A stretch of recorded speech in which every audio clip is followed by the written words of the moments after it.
Good morning. This is Patricia Townsend from Washington State University. We welcome you to our Advanced Hardwood Biofuels Northwest webinar. This is our February webinar. We try and have one of these every month during the academic year. Please follow the audio setup recommendation connections on your screen today. If you have any questions or have any technical difficulties, please type in the chat box, which is on the left side of your screen. Also, please answer the poll questions, which are on the right side of your screen. B is a research project based out of the University of Washington. It includes a multitude of partners across the Pacific Northwest, including Greenwood Resources, which is based out of Portland, Oregon, Ziachem, which is based out of Boardman, Oregon, and Colorado. They are industry partners on the project. They focus on growing the trees, which is what Greenwood Resources does, and then Ziachem works with University of Washington to figure out how to turn these trees and turn them into useful transportation fuels and bio-based chemicals. Also on the project is Oregon State University, University of California, Davis, University of Idaho, and the Agricultural Center of Excellence at Walla Walla Community College. The host today on the webinar is Washington State University. We have a large extension team that does the outreach and communication for the project. This project is funded by the USDA National Institute of Food and Agriculture. It was a 5-year research project. We are currently on a no-cost extension and 6th year of this project, so we have a lot of exciting research coming forward. Today we have one of my colleagues, Nora Haider from Washington State University, that's going to discuss some of the policymaker research that she has been doing, and then we also have Peter Moulton from Olympia, Washington, from the Washington State Department of Commerce that's going to talk to us about how to reach policymakers.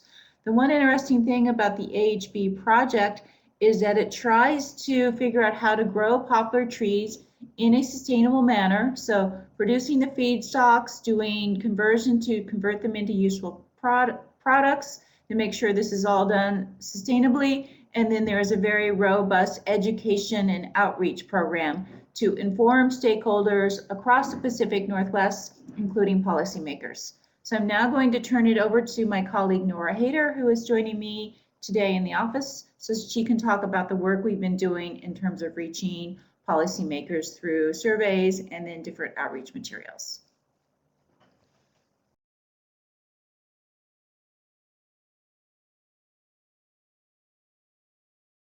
Hi everyone, thanks for joining us today.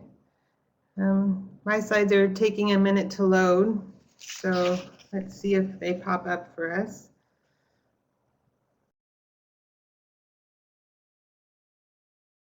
Okay, you can see them now.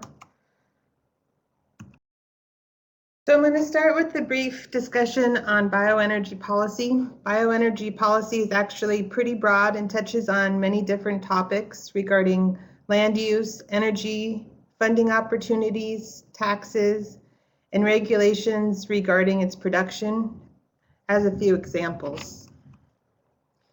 Biofuel policies are often created to provide incentives and support for the production and use of the fuels. They take into account the potential opportunities and risks that the fuels pose, and bioenergy policies are often created to be a market pull for the industry. The Renewable Fuel Standard is the main policy regulating biofuels in the United States. The RFS was enacted under the Bush administration and sets mandates for the amount of renewable fuel that will be sold in the United States. The current mandates were set in 2007 and asked that 36 billion gallons of renewable fuel be in the U.S. fuel supply by 2022. Another example of bioenergy policy is the AFRI Sustainable Bioenergy Challenge Area, which is where AHB gets its funding from. AHB is one of the 7 bioenergy grants that AFRI is funding around the country. The goal of these projects is to create a regional supply chain for biofuels to meet the RFS mandates.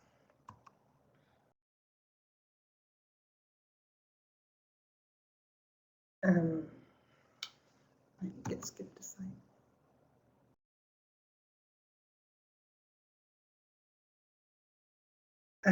So I think it skipped a slide, but I'll just mention what it said.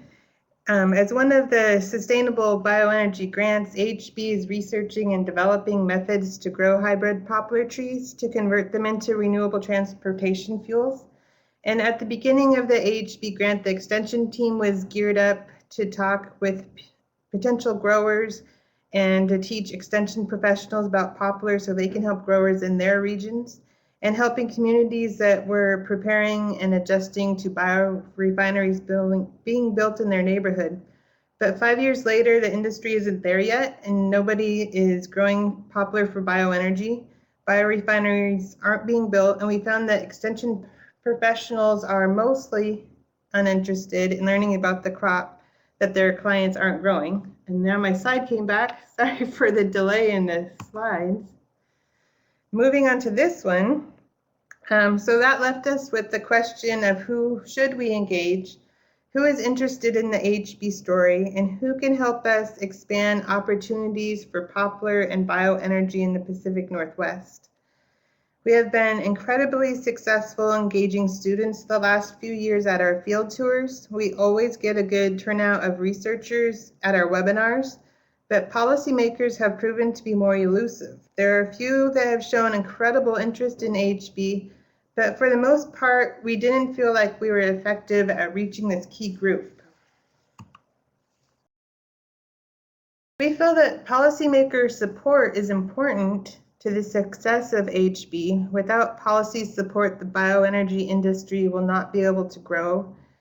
In addition, continued research and development efforts are dependent on government support and funding. But we view the relationship between policymakers and HB as a partnership. Policymakers can use us as a resource for research-based information, and we can keep them up to date on renewable energy activities happening in their area. To be more effective at reaching policymakers in the Pacific Northwest, we initiated a survey to identify the best methods for communicating with policymakers and to improve our outreach strategies with this group. We sent out surveys to elected officials in Washington, Oregon, and Idaho, including state and federal representatives and senators, and county leaders under numerous titles such as commissioners, executives, and administrators. The survey was sent out in 3 separate rounds.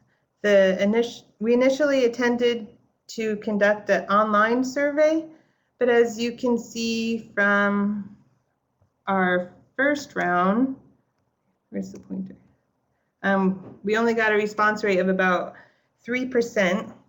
So for our second round, we decided to mail out physical copies of the survey. It's got a much better response rate of about 19%. And encouraged by the second round, we sent out another round of mailed surveys a few months later. This time the survey went out to everyone on the list who hadn't responded yet, and we added county commissioners and other county leaders. We also followed up with the reminder postcard a few weeks after the survey was sent. In total, accounting for all 3 of the rounds, we received 253 responses for a response rate of 33%. The survey asked where they get their energy information, what is the best way to communicate with them, what communication they find useful, what energy-related topics are important to them, and about their knowledge level for bioenergy and the renewable fuel standard. Most of our responses came from Washington. Washington's in the green here, followed by Oregon in the blue and Idaho in the red. On the third round, we thought it'd be interesting to see how responses varied by party affiliation, so we added a question about that. So this chart on the right, that shows party affiliations only includes people from the third round. And you're probably noticing the big red slice on the pie chart representing Republicans. That number is due to the high number of county leaders that responded to the survey, 45% of the respondents overall, the majority of which identified as Republicans. So our first question was an open-ended question that asked where they got their information on energy topics. As we expected, various media sources and the internet were the most frequent response. Sources from within the government were also cited. See, there's government down here. Cited a lot, and examples of that would be committee testimonies, staff reports, and information from government agencies. Communication with industry sources was also a frequent response down here on the bottom. So a few slides ago, when I showed our email versus mail response rate between the first survey round and the other rounds, remember that most people didn't respond to our initial email. We received most of our responses through the mail. Our question here was about getting information about energy to policymakers, but we did find it interesting that they said they preferred email over mail while actually responding to our mailed survey. Just an observation that we thought was interesting, so I wanted to mention it. But back to the data, emails actually ranked the highest with 63% saying it was the best contact method, shown there in the dark green. In-person was ranked second highest with 80%, ranking that contact method as either good or best. And phone and mail contact were the lowest ranked methods. Our next question asked about the types of communication material that they found most useful in regards to energy. Overall, websites were selected as the most preferred method, followed closely by university extension publications and peer-reviewed articles. We were actually surprised that these were ranked so highly because peer-reviewed publications are not the easiest thing to read, and there are not too many extension publications about energy out there, but we find it encouraging that they rank these so high because it shows us they at least see the high value of this research and science-based material.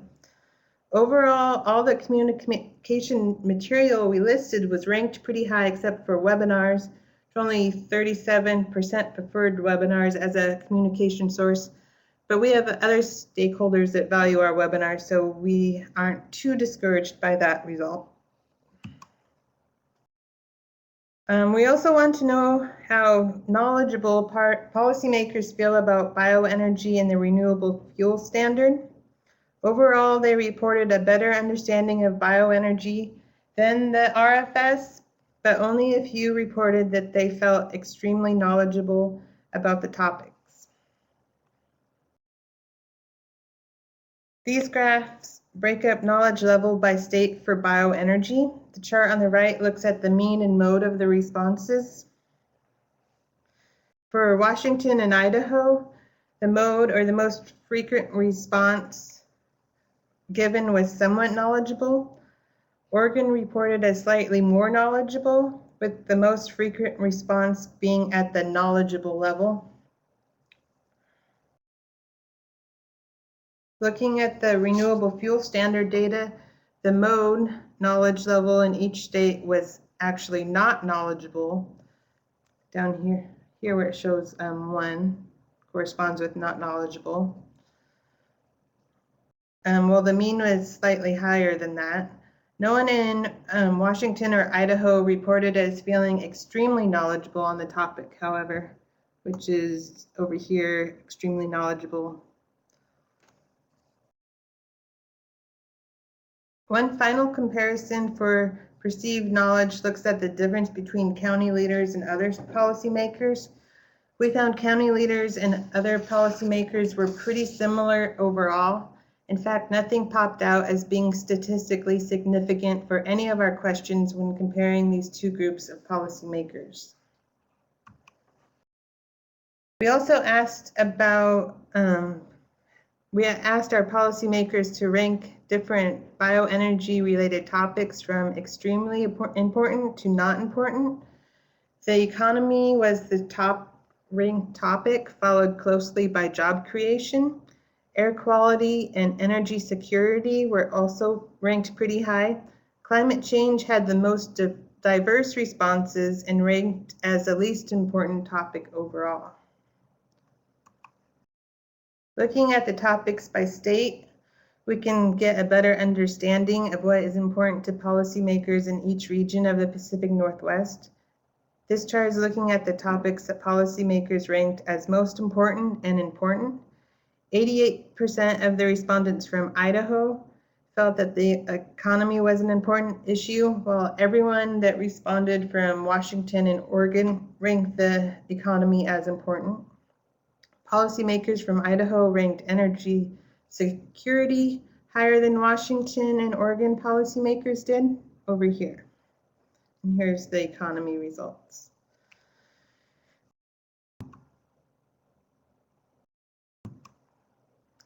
Breaking down the topic of climate change by state, we can see that more policymakers in Washington and Oregon ranked climate change as the most important topic. In fact, the mode shows that most people ranked climate change as the most important topic. The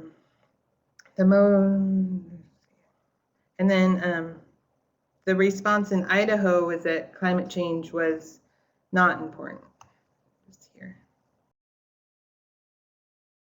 Energy security was also a highly ranked topic, especially in Idaho, where an analysis of the mode shows us that the most frequent response was most important.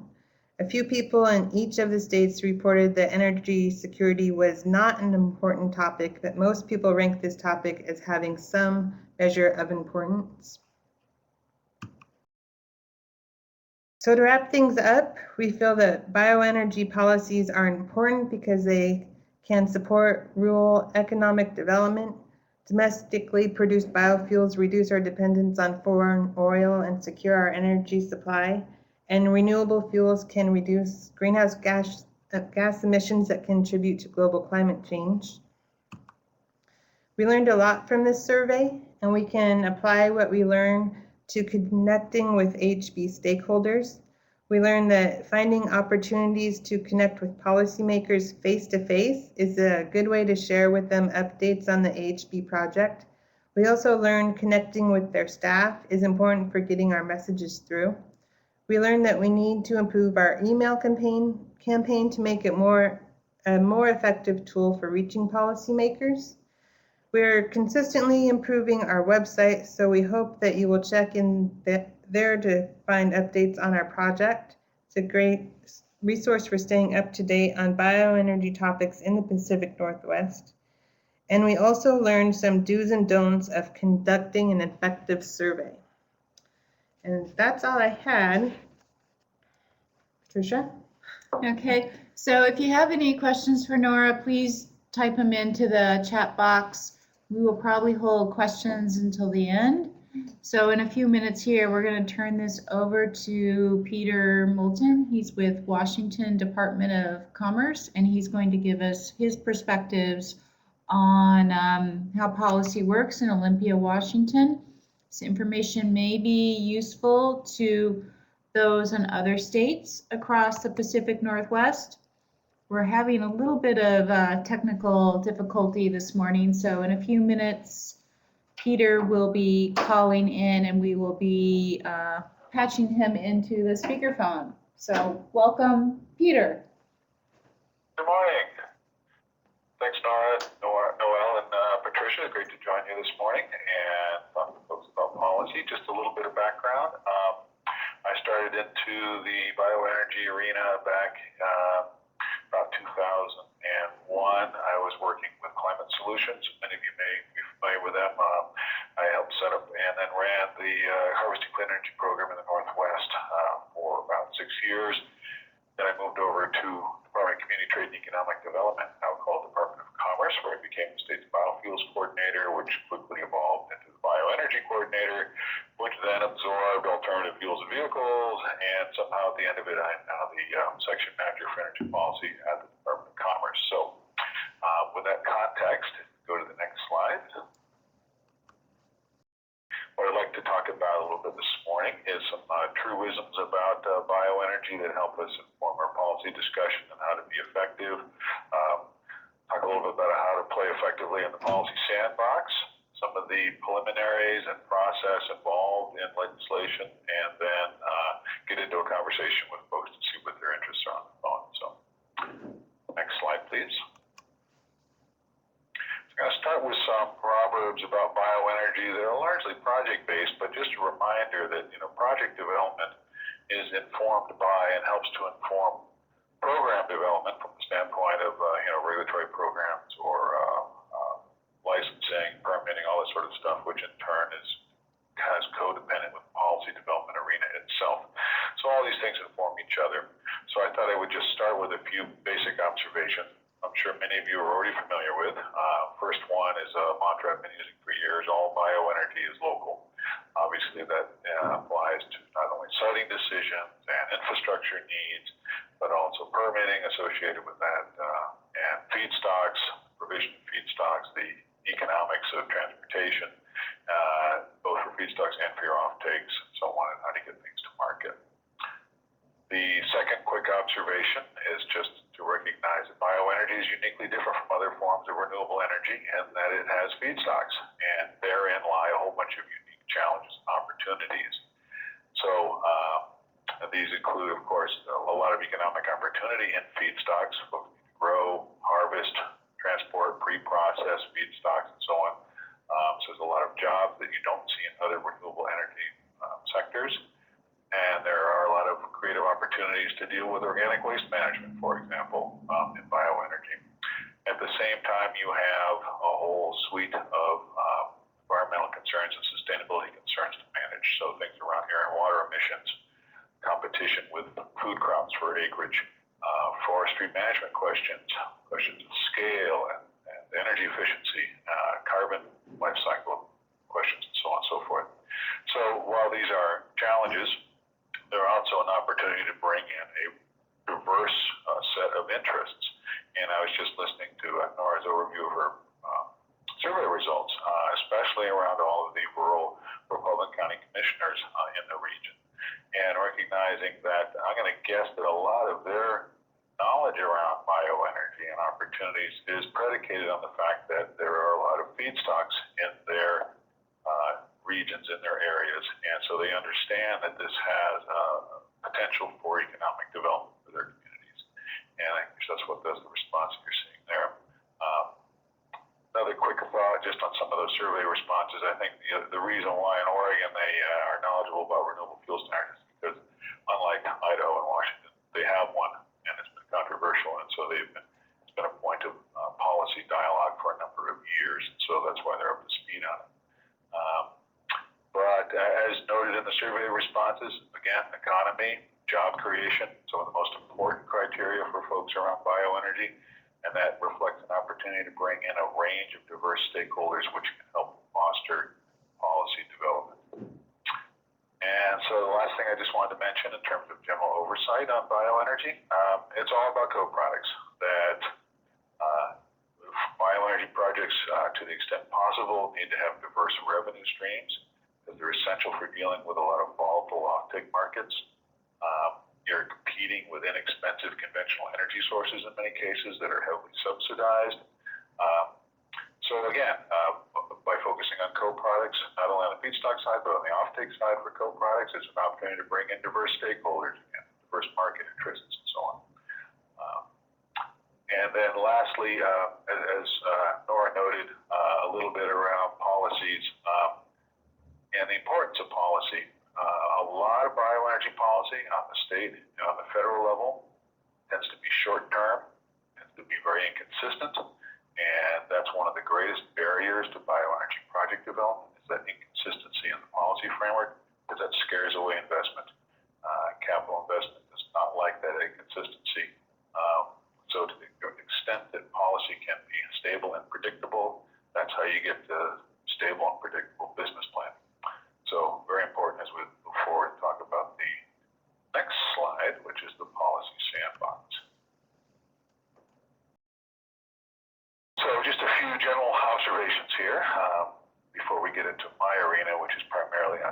state level.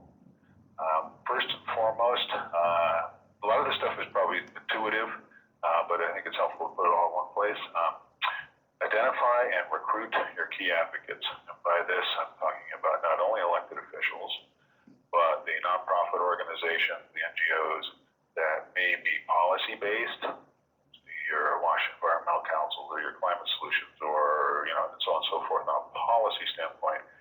And then also the sector interests. And these are, again, maybe organized largely around feedstocks. You might have the dairy fed, or you might have the wheat growers, or you might have some agricultural interests that are interested in the economic opportunities associated with feedstocks. So think broadly in terms of how bioenergy is a very diverse arena, and there's a lot of potential interests in your projects or in your policy recommendations. Next, as Nora pointed out in the survey results, recruiting members of the press. But I don't mean recruiting, what I mean by recruiting is identifying who's likely to be covering your story if you're going to have much visibility in the media, or if you want to recruit visibility in the media and figure out who the most logical people are. Look at some of their previous presentations or publications to see how they have treated this in the past or likely to treat it in the future, and give them a lot of materials, get to know them personally. That can be very helpful in terms of policy formation downstream. Also government staff, if you're going to be dealing with rulemaking procedures, or if you're going to be dealing with a project siting or any number of different things, get to know who the key people are on the staff. If you have an opportunity to, again, get to know the person, that personal connection can mean a lot in terms of maintaining communication flow and getting keeping minds open in terms of trying to advance projects or policies. Don't forget your local economic development organizations, your EDCs, your ports, all those sort of entities. They can be some of your greatest advocates on a project basis, but also because of that help inform state and local policy necessary to advance different projects. Consider joining trade associations like wheat growers or dairy fed or what have you, Farm Bureau and so on and so forth, because it's an opportunity to educate and engage their membership in support of a policy initiative or project initiative. What you're basically looking for at the end of the day is folks who will speak for you when you're not there, or when people need to hear a different voice. So that could be in public, or it could be behind the curtains when policy is in formation. So get those advocates that are going to help advance your interests in a wide variety of arenas.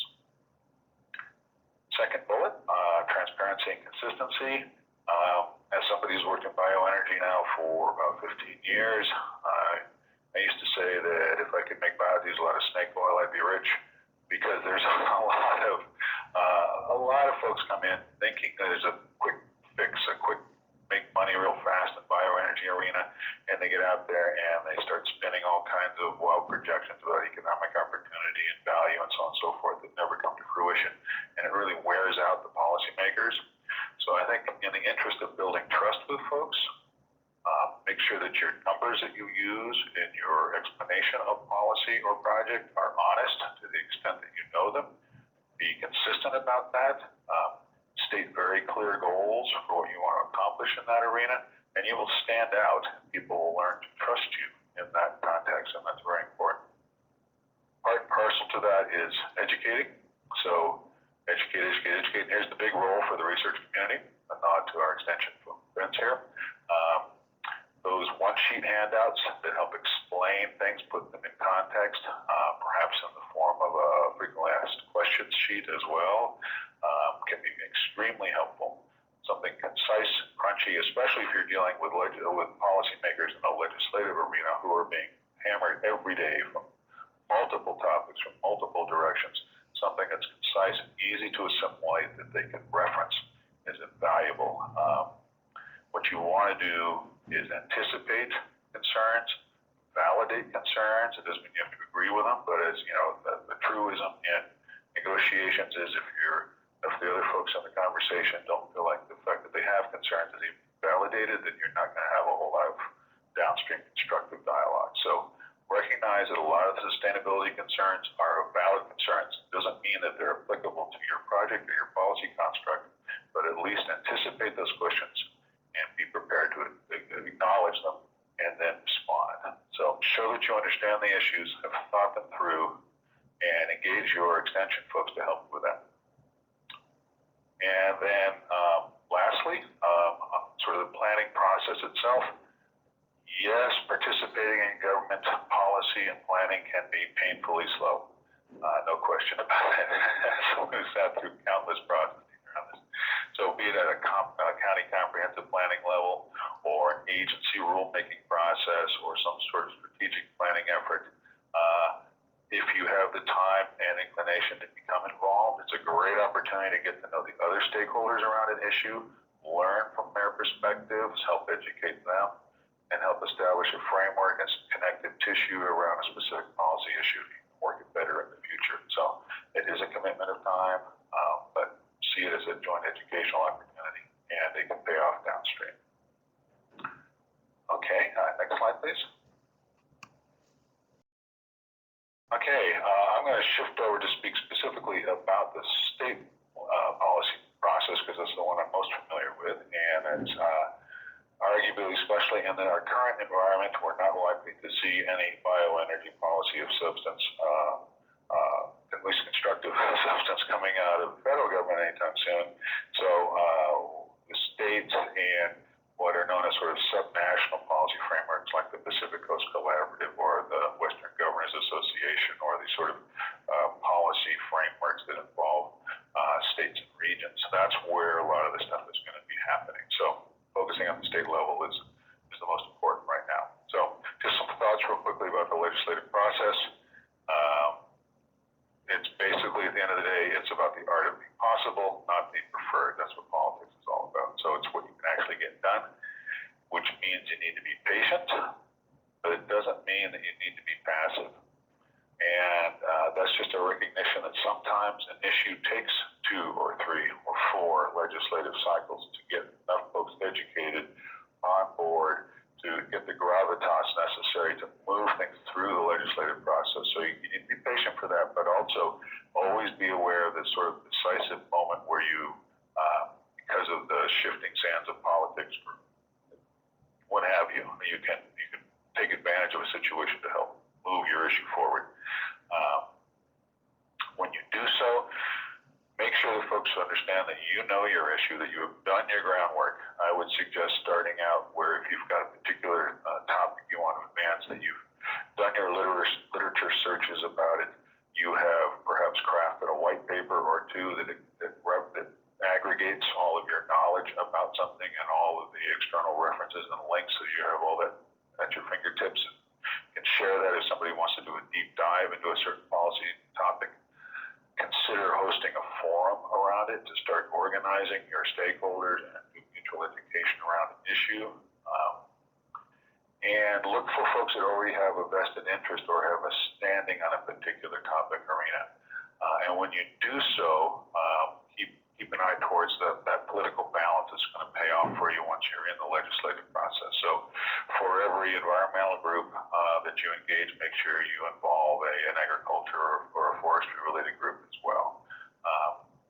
At the end of the day, you want to have stuff you can point to when you try to engage with policymakers downstream. If you can provide a white paper or a link or the results of a forum or a roster of supporters and their positions on a topic, that's what you want. You want to have that background literature to help explain and support your position.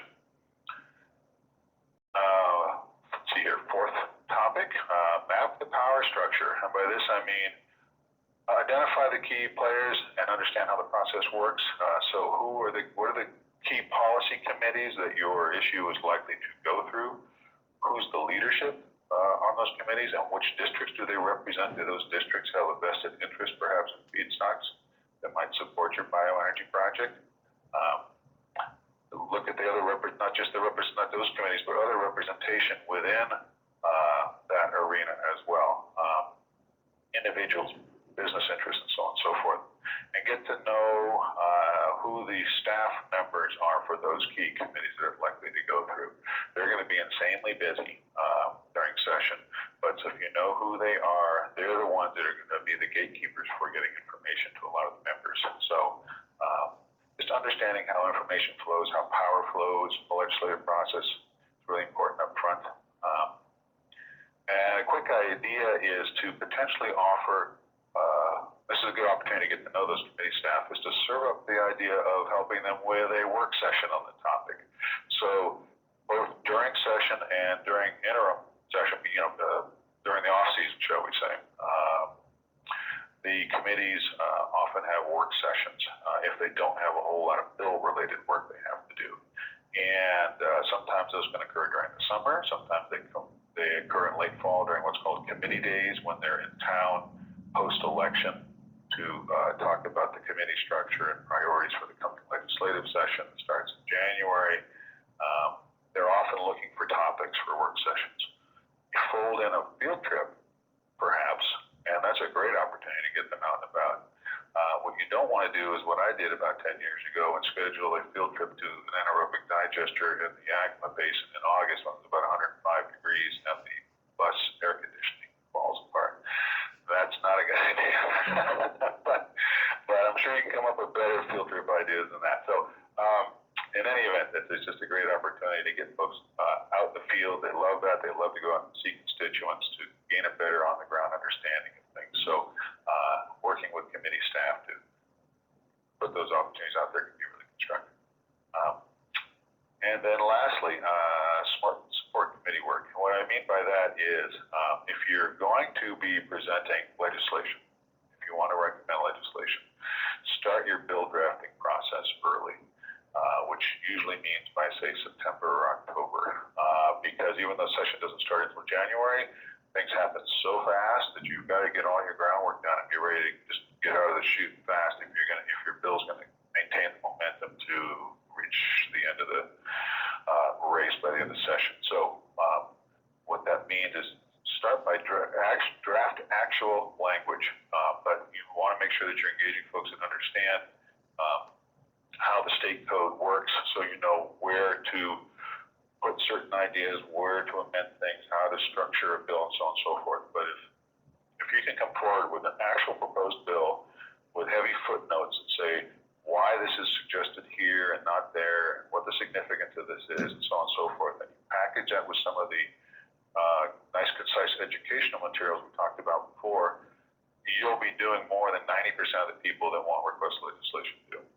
Most folks come in, get their representative all riled up about an issue. The representative tells staff, okay, do draft me a bill. Staff don't understand the issue, and they're incredibly stressed out and pressed with all kinds of competing issues. So they put something together with what they think what the member wants and what the constituent wants. And then because it's so poorly drafted, it gums up the whole system and it loses momentum in the process. And if you come in with a well-packaged and thought out and accurate suggestion, members and staff will really appreciate your attention to detail and process. Very important to help move things along and gain support. Okay, and then last slide, real quickly. The process itself. So again, start early, be prepared. We talked about that. Recruiting vested sponsors, and by this, we talked a little bit about this before as well. By sponsors, I mean which members of the legislature are going to sponsor your bill. So find the members whose perceived interest are going to benefit the most from the bill because of the district that they represent. Also keep an eye towards who has a leadership role, either on the committee or downstream, that has vested interest in the bill. You might also look for members that are new to the legislature, because caucuses often want to hand new members a bill so they can show that they're active on an issue and can successfully shepherd a bill through. So by giving one to a new member where leadership wants them to succeed, you've already got leadership vested in the success of the bill. So that's one thing to keep in mind. And then, of course, to the extent you can, make sure to recruit co-sponsors from both parties. So again, both parties and their respective leadership start to have a vested interest in the success of the bill. Proper scope and title. This is a drafting consideration. Basically, if you look at a bill, everything that's before the first period defines the scope and title of the bill. And you want that to be tight enough so that the bill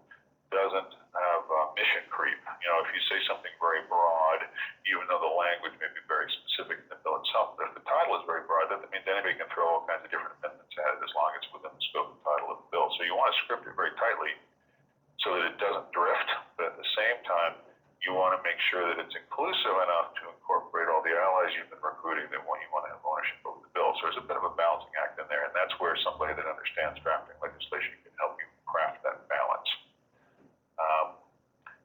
Introduce it in both chambers at the same time if you can. That way you get ahead of the pack and keep things moving and get, again, committees get vested. Be thinking about ways you can get the committee chairs to care about your bill. I'm talking about the initial policy committee chairs. You know, getting a bill out of the policy committees can be fairly straightforward. Getting it to move on the floor is a different story. But in the meantime, be thinking about ways that the policy committee chair would care about the bill so that procedurally they will make sure that it gets out.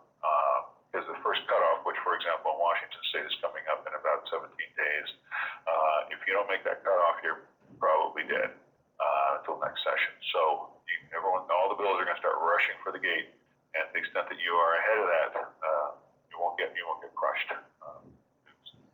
Use the metaphor more. So a couple other quick thoughts. If you're going to schedule some testimony on the bill in support of the bill, bring in real folks. Bring in folks from the districts of those key members of the committee. When they have constituents there instead of agency staff or other policy wonks or NGOs, they all know how those people are going to testify, and you'll notice the body language on TVW or elsewhere where folks are multitasking, checking their phones and everything else. But if you have a real farmer from Grant County sitting there talking about why they want to do an anaerobic digester or a grow canola or something like that, the members will sit up and they'll pay attention and they'll be gracious and you'll get their attention on the issue. So make sure to recruit real vested interest from the different legislative districts to advocate for your interest. The best thing you can do with a lot of the nonprofit organizations, be they an agricultural trade association, environmental group, what have you, maybe just to get them to sign in support of a bill and not actually testify. Because in the minds of the legislators, they're just going to check off. They're always doing a balancing. Okay, let's see if the Farm Bureau and the Environmental Council are both in support of this bill. That must mean something, But they don't need to know the details from them. They're going to be more interested in the real folks from their district coming in and talking. But getting the NGOs to sign up and indicate their interest is an important component to that as well. Okay, so let's say you get your bill out of policy committee and now it's on the floor and it needs to have floor action so it can go over to the other chamber. At that point, caucus leadership pretty much guides progress on the floor.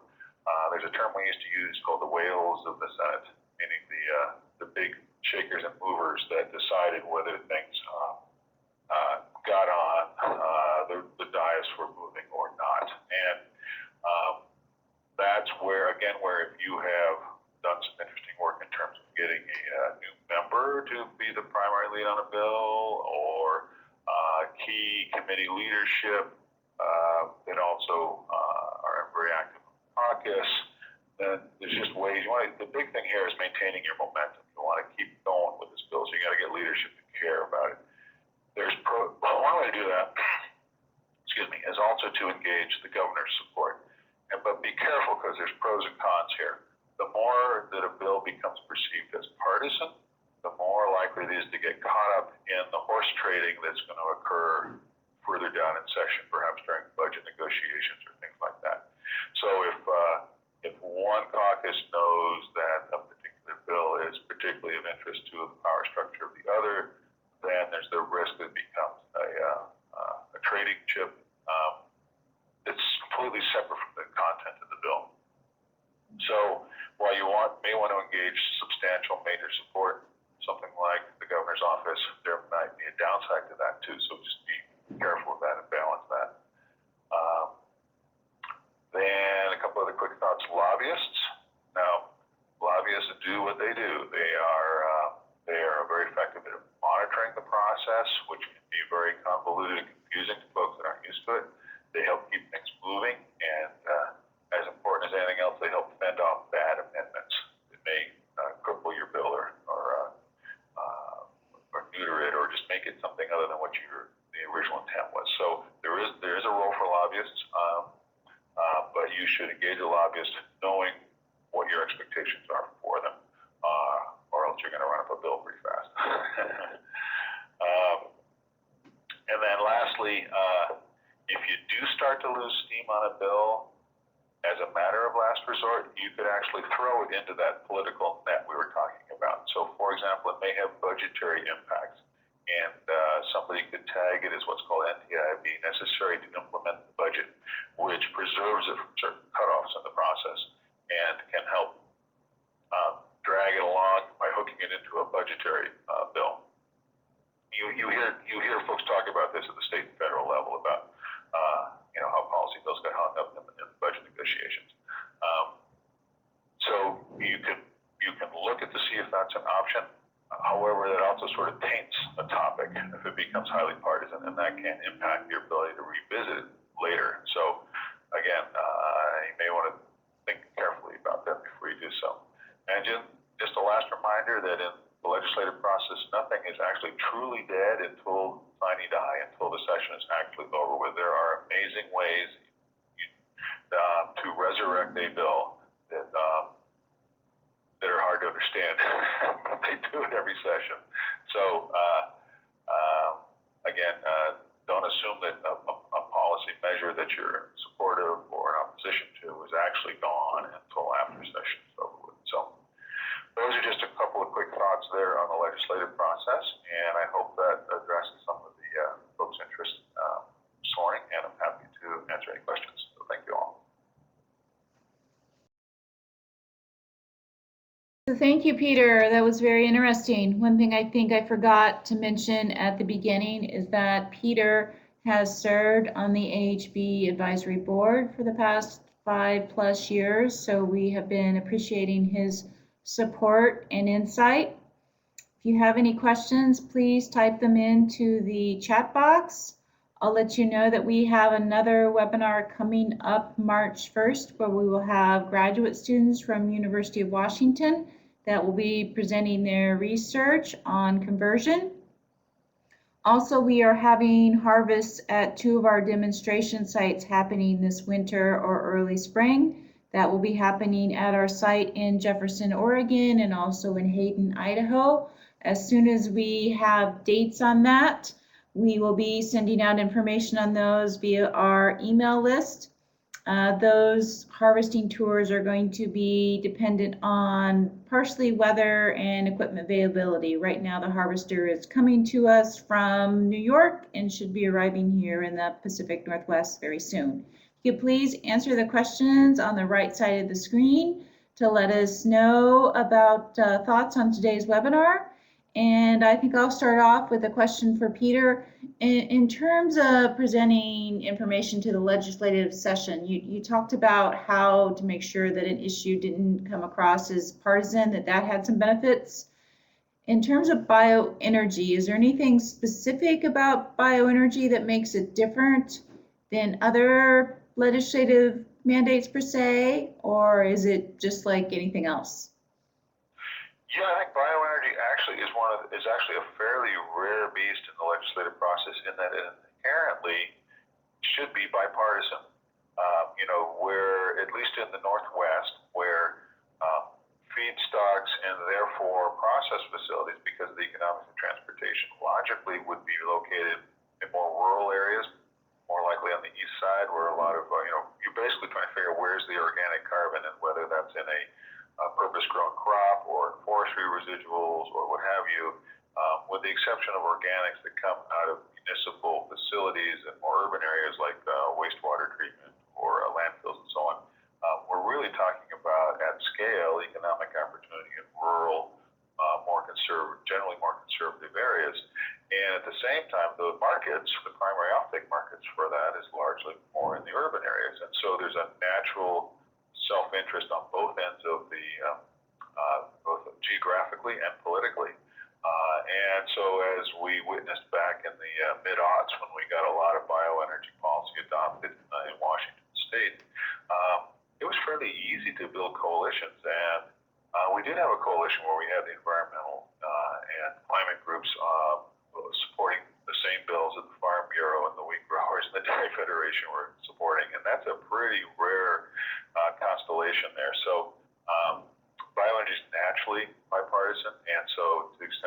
you can just sort of point that out or reinforce that is a great opportunity to take advantage of. Thank you for your suggestion, Peter. I think that's something that many of us could use and keep in mind, that pointing out that this shouldn't be a bipartisan issue, that having, jobs for people throughout the Northwest, having clean, renewable, local energy is good for anybody, regardless of their political views. So I don't see any. Yeah, I think you don't even, just a quick thought there, I don't think you even need to raise things like carbon intensity, of climate change, these sort of hot buttons. While you want to be knowledgeable about them, you want to, for the folks that do care about the issue, it's not a value add when you're trying to be bipartisan. Talk about the rural economic opportunities, which are very real. Talk about, resiliency, community energy resiliency, like was indicated by the survey results in Idaho. That's where you sort of naturally build a bipartisan support base. Thank you, Peter. That's a good suggestion.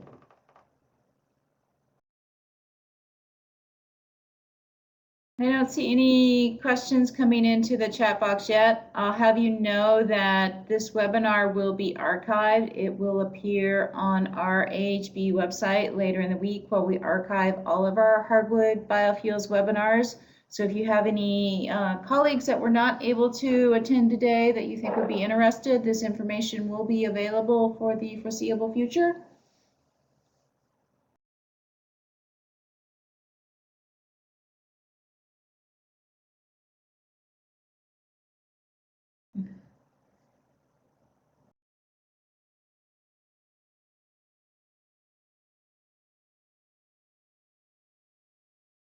Okay, I see a question coming in here from one of our colleagues, Kat. She's typing, so we'll hang on a few minutes.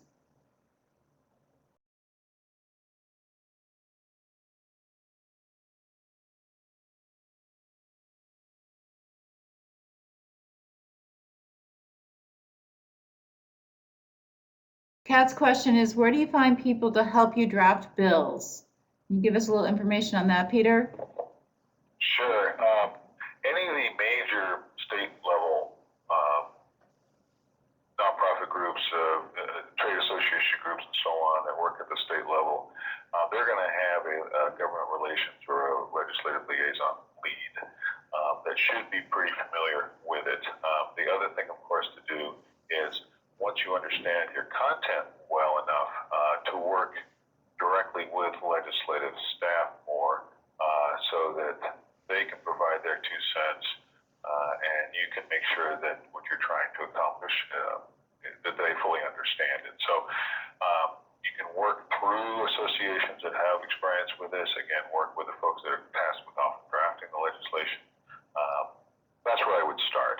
And you can also look at the structure of similar bills, that either in the current legislative arena or a previous one. You can see how bills have been structured, how people have approached them. It doesn't necessarily mean that they had the right approach to language, but it'll give you a feel for what a bill looks like. Thank you, Peter.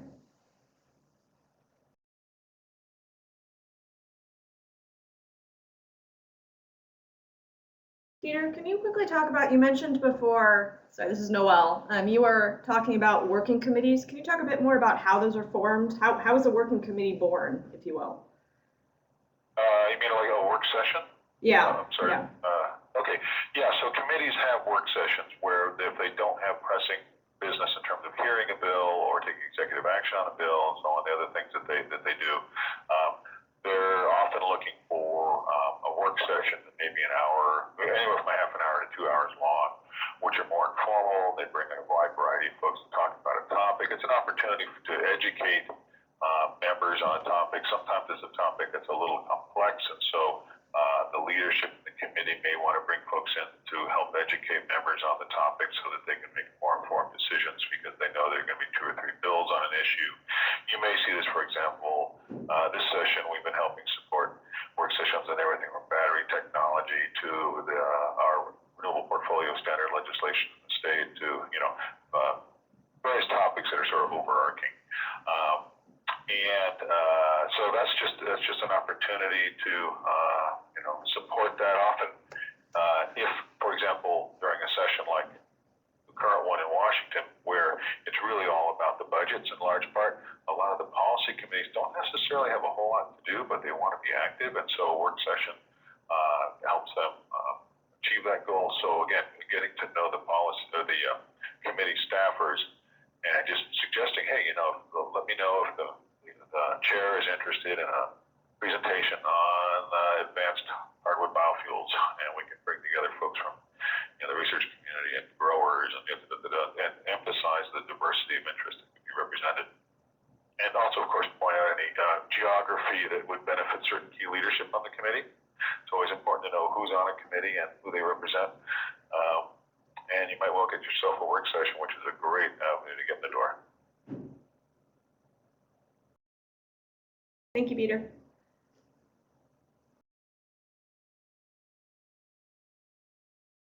Okay, thank you, Peter. Thank you, Nora. Thanks to all of our audience for joining us today. We hope to see you at a webinar in the future. We will be having webinars through at least May or June of this year, so please stay tuned.